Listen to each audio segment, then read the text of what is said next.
اهدنا الصراط المستقيم صراط الذين أنعمت عليهم غير المغضوب عليهم ولا الضالين.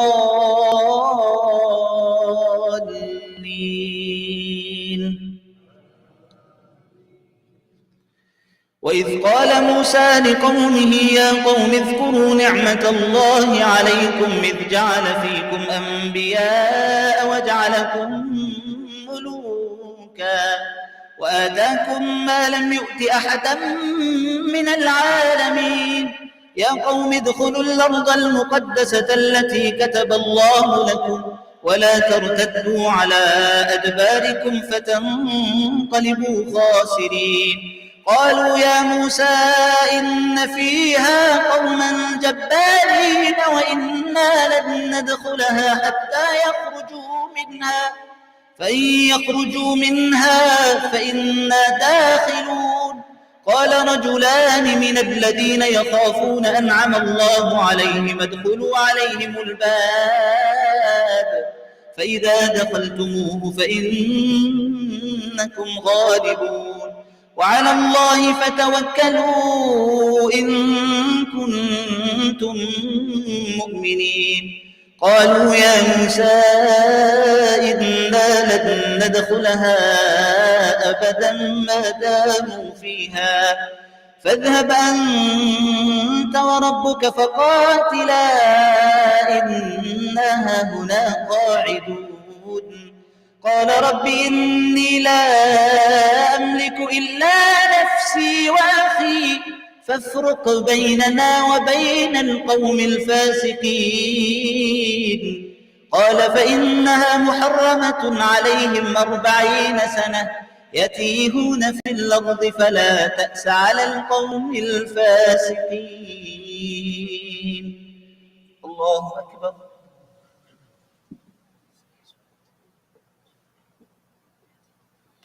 سمع الله لمن حمده. الله أكبر.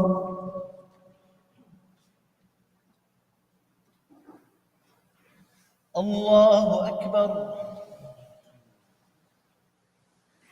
الله أكبر.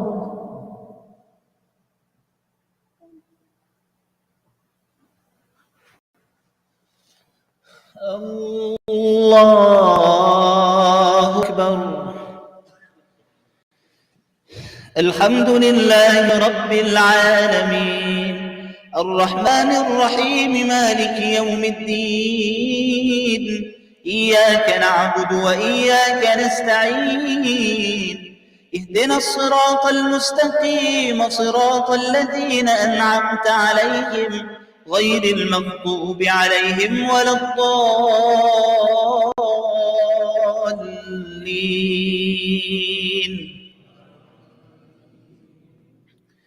واتل عليهم نبأ بني آدم بالحق إذ قربا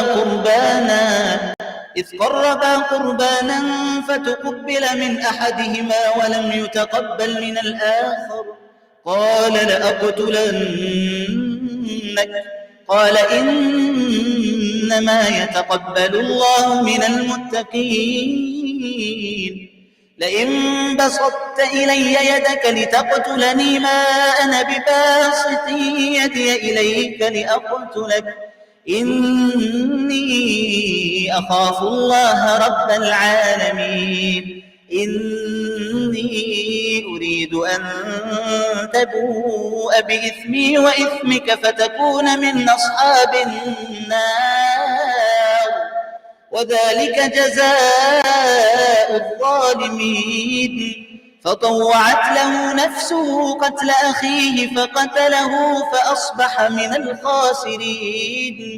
فبعث الله غرابا يبحث في الأرض ليريه كيف يواري سوءة أخيه قال يا ويلتى أعجزت أن أكون مثل هذا الغراب فأواري سوءة أخيه فأصبح من النادمين.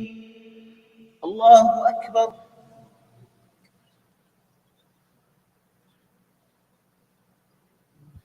سمع الله لمن حمده. الله أكبر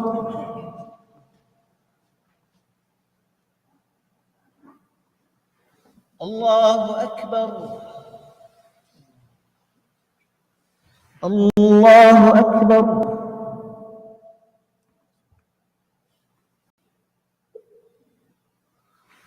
الله أكبر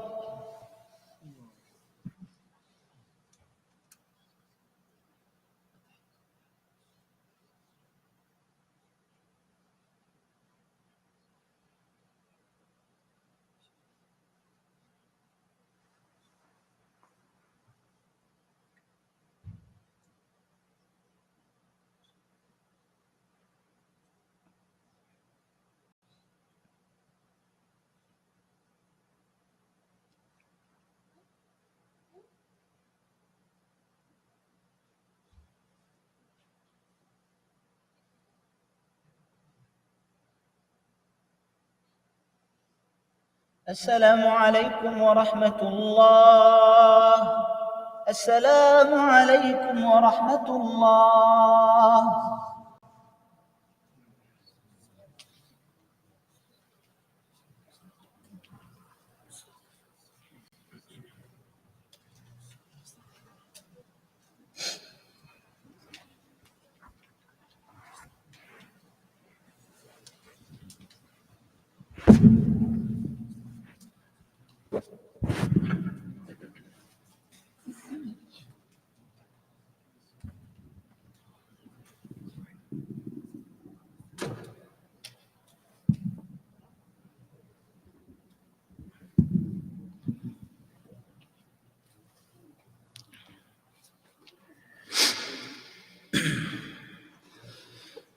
السلام عليكم ورحمة الله وبركاته. How's everyone doing? Everyone well? We pray Allah bless you, protect you, preserve you, your patience, your perseverance. Inshallah, it lasts till the end of Ramadan, inshallah. Bismillah walhamdulillah wassalatu wassalamu ala rasulillah wa ala alihi wa sahbihi wa man ihtada amma ba'd. Allahumma salli ala Muhammad wa ala ali Muhammad wa barik wa sallim. My dear respected Muslims, briefly continuing with the discussion we were having yesterday. 2 days ago we spoke about talaq and those things which come into effect post the divorce. Yesterday we discussed certain elements of nikah. And to conclude that discussion, if you and I study the life of the Rasul sallallahu alaihi wasallam, and you study his marital life, Rasulullah ﷺ was a master of reading the emotions of people. Today, unfortunately, many of us lack emotional intelligence. Where Rasulullah ﷺ in the dead of the night wakes up and he goes to the graveyard. And as he goes to the graveyard, Aisha radiallahu anha, who he was spending the night with that night, she says that I felt that the Rasul was going to the home of another spouse.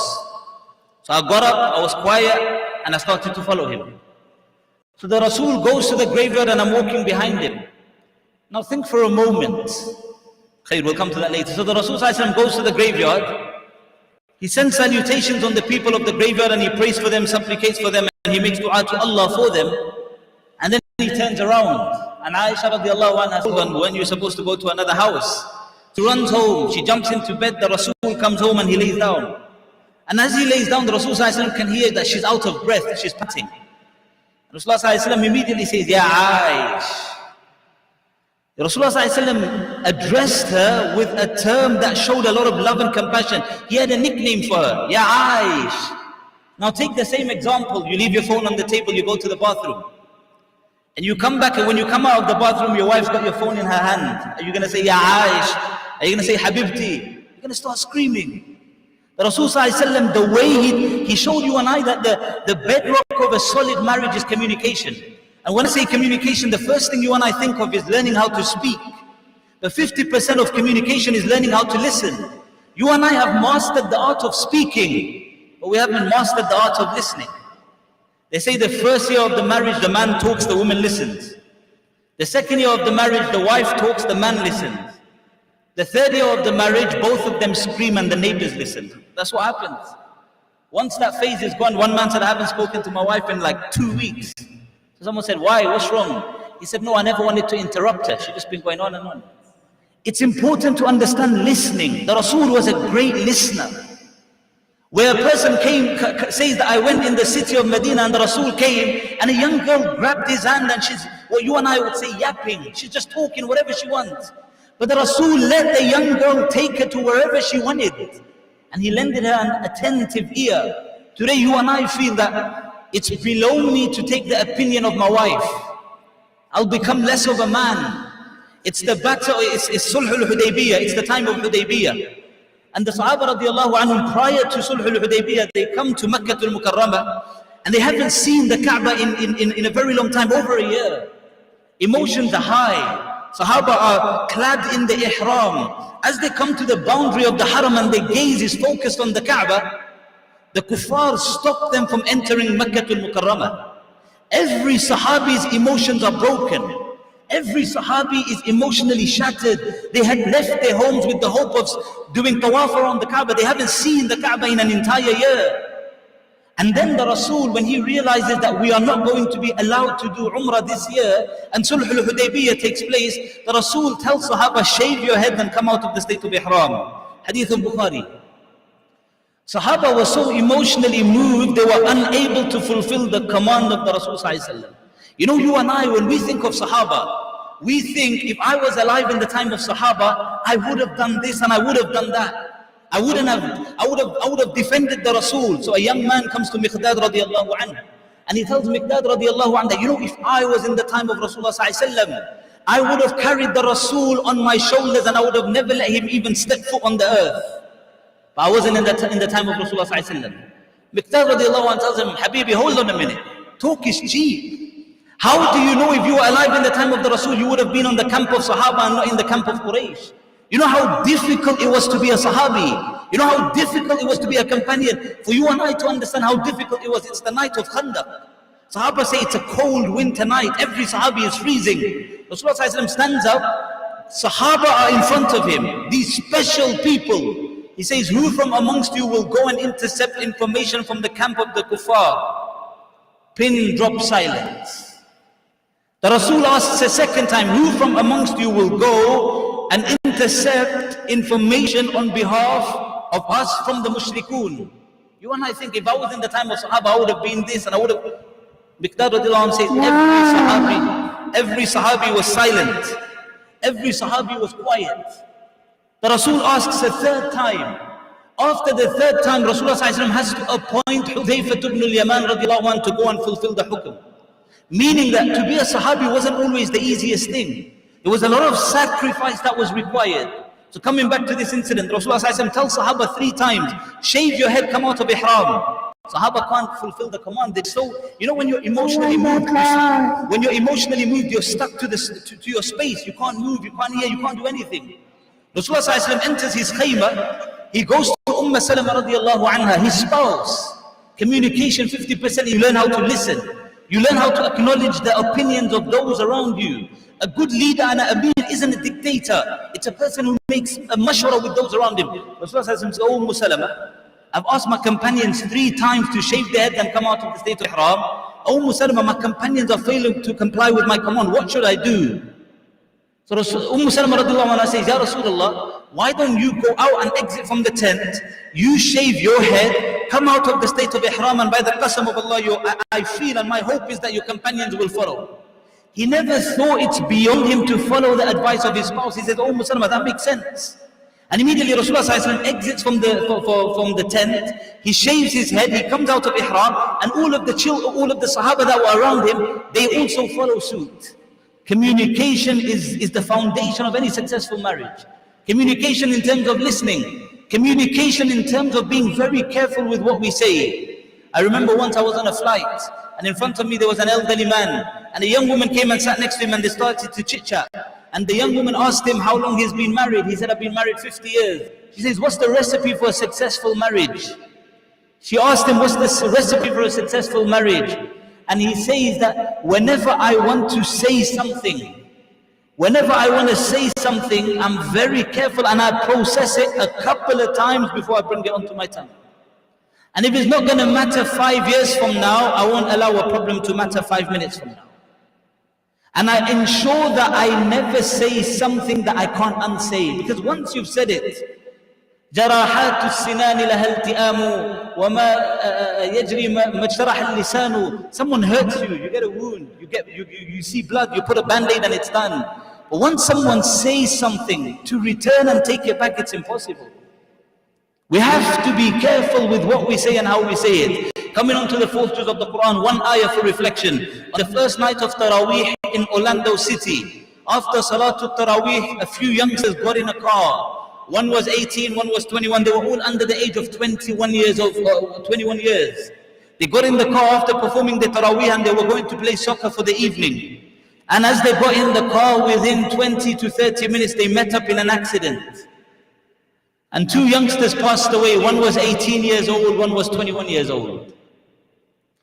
Their first Taraweeh of the blessed month of Ramadan. And today they're no longer with their community and with their families.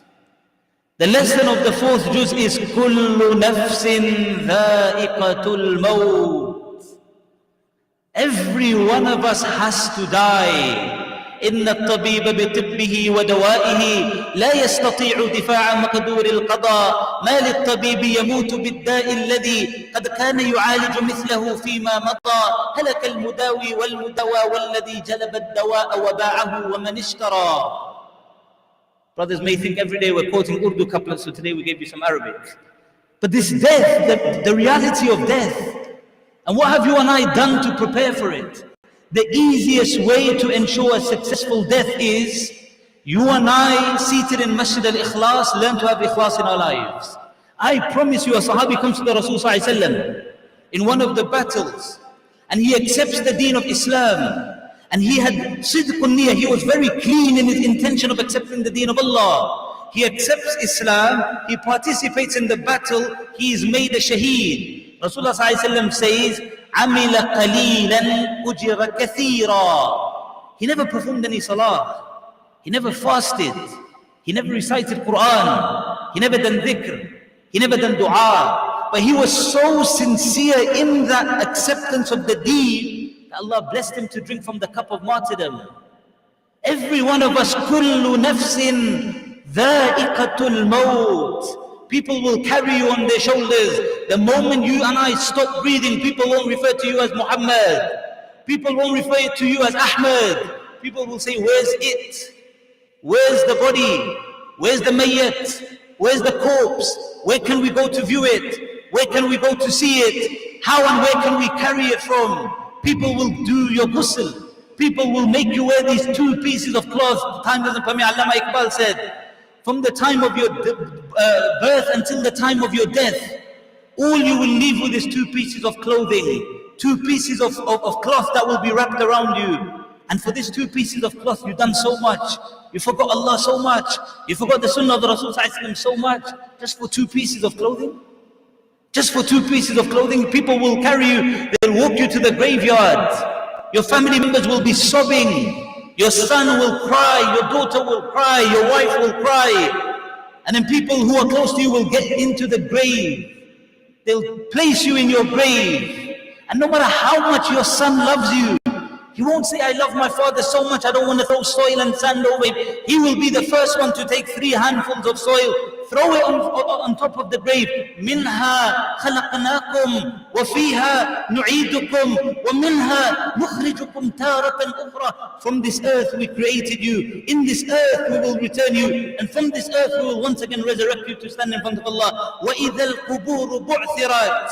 When يَخْرُجُ مِنْ بَيْنِ السُّلْبِ وَالتَّرَائِبِ إِنَّهُ عَلَى رَجْعِهِ. Every one of us will have to stand in front of Allah. People will throw the dust, people will throw the soil, people will gather, people will make a dua. I promise you, no matter how much you love your son and your son loves you, how much you love your spouse or your wife and your kids, and that sun sets that evening, my brothers, my sisters, every single person would have left that graveyard. One by one, the footsteps will disappear into the darkness. One by one, the unsiyah that you felt with them around your grave will start to minimize. And one by one, finally, your son will pat the grave. He'll say, my father, you are an amazing man and I'll continue to pray for you, but the sun's setting. It's time for me to go home. And I promise you, when people come home, most of the people who are crying are now worried about food. People are laughing. People are joking. Uthman radiallahu anh used to cry so much. Whenever Uthman radiallahu anh used to go to the graveyard, it was impossible for him not to break down in tears. Someone said, oh Uthman, why so many tears? Oh Uthman, why do you cry so much? He said, have you ever pondered about the first night in the grave? Have you ever pondered about the angels in the grave? Have you ever pondered over the punishment of the grave? Have you ever pondered over the interlocking of the ribs, the closing of the grave? Have you ever pondered about Aswadani, Azraqani coming to you? These two angels that will be very dark and have piercing blue eyes. And they'll have whips, there'll be snakes, there'll be scorpions, the poison of which if one drop was to come on the dunya, no greenery would grow ever again. He says, I think about this and I'm reduced to tears. People will go home. Your children, wallahi, they may visit for the first week, 2 weeks, 1 month, then it'll become every other week. Then it'll become every month. Then it'll become an annual thing once a year on the day of Eid. And the time will come where they'll become so busy, life will move on. It's important you and I start preparing for our first night in the grave. Man Rabbuk? Ma Dinuk? Mada taqul fi hadha ar-rajul? Who's your Allah? Who's your Rasul? What's your religion? Today you and I answer, Dini al-Islam. My Prophet is the Rasul Muhammad sallallahu alaihi wasallam. My Rabb is Allah. I promise you, in that grave, your tongue will be sealed, your mouth will be sealed. Your heart will speak. A parrot, when you teach it that whenever I come in the home, you welcome me and you say Assalamu alaikum, that parrot will say Assalamu alaikum. But when something enters the house that scares that parrot, the parrot will go back to making its original sounds and original noises. It won't say Assalamu alaikum. Today you and I sit in the lap of luxury and we say, my deen is Islam. And we barely pray. We say, my Rabb is Allah. And we barely follow the deen of Allah. We say, my Rasul is Muhammad sallallahu alaihi wasallam, but there's no sign of Muhammad on us. You think in the grave it's going to be that easy? You think in the grave it's going to be like on top of the ground where we say it so freely? In the grave your heart will speak. And if the love of Allah wasn't in the heart, if the deen of Islam wasn't your priority, then it will be a very difficult first night in the grave. It will be a difficult first night in the grave. And if you are a person of taqwa, Allah says a window of Jannah will be opened. The fragrance of Jannah will start to come into your grave. And the person in the grave will ask the angels, can I just go back to the dunya? I want to tell my family how comfortable I am. People are crying for me. I want to tell them I'm okay, I made it. I made it. Rasulullah ﷺ was around Sahaba and he's telling them, prepare for Akhirah, prepare for Akhirah. One Sahabi says, Ya Rasulullah, make dua, Allah gives me Firdaus al-A'la. Rasulullah ﷺ says, oh my companion, فَأَعِنِّي عَلَى ذَلِكَ بِكَثْرَةِ السُّجُودِ. Help me help you by making a lot of sujood in front of Allah. We make dua to Allah that He give every single one of us a beautiful death. Yesterday we recited, أَيْنَمَا تَكُونُوا يُدْرِكُمُ الْمَوْتِ. Your son will carry you, your brother will carry you, your father will carry you. I promise you, there was a picture that father of that 18-year-old son took on their way to the masjid. Did he ever think that's the final picture I will take with my son? 18 years old. The greatest nightmare for any father is to have to bury their own child. That wasn't supposed to happen. That wasn't the norm. That wasn't generally what happens. A father is buried by his kids. And 2 days ago, 1,000 people gathered to bid him farewell. The other youngster's janazah will be tomorrow or the day after. What have you and I prepared, my dear brothers? We ran after dunya. We built our dunya. We built our forever home. We built our children's futures. Did you build your child's akhirah? Is your child going to come on that grave? There's stories, read. A child comes to the grave and he urinates on the grave of his father. You and I will think that's crazy. How? And he'll say, my father, you gave me everything. But everything limited to dunya. You never equipped me for akhirah. You gave me dunya and I destroyed it. You gave me the business, I brought it crashing to the ground. Now I'm empty, I don't know what to do, I've got nowhere to go. And he's urinating on his father's grave. The other day we were speaking, people when they wanted to remember death, they would go to the graveyard at night. Take a visit, take your son to the graveyard, take a stroll. You know, today, when I moved to Florida, I conclude with this. We go to different neighborhoods. Where are we going to stay? Where's the closest school? Where's the closest masjid? Where's this? And you walk through the neighborhood and you want to see what feel you experience. I can guarantee you it's a better feel than what you're going to get in Massachusetts. Don't worry about it. But you worry about how is it comfortable? Take a walk through the graveyard where you will be buried, and if you die in the state of Massachusetts and think, this is my forever home. A time will come where people are going to put me in here and go home. We make dua to Allah that He give all of us a beautiful death. A death with the kalima on our tongues. A death where Allah is happy with us and we are happy with Him. A death that we are prepared for. Not a sudden death that we were unprepared for. A death where the angels will say to us, oh beautiful soul, it's time to come back to Allah. And not a death where the angel will say, Ya ayyatuhan nafsul khitha. Make dua to Allah that He allow our last day to be our best day, our last amal to be our best amal. Wa akhiru da'wana and alhamdulillahi rabbil alamin.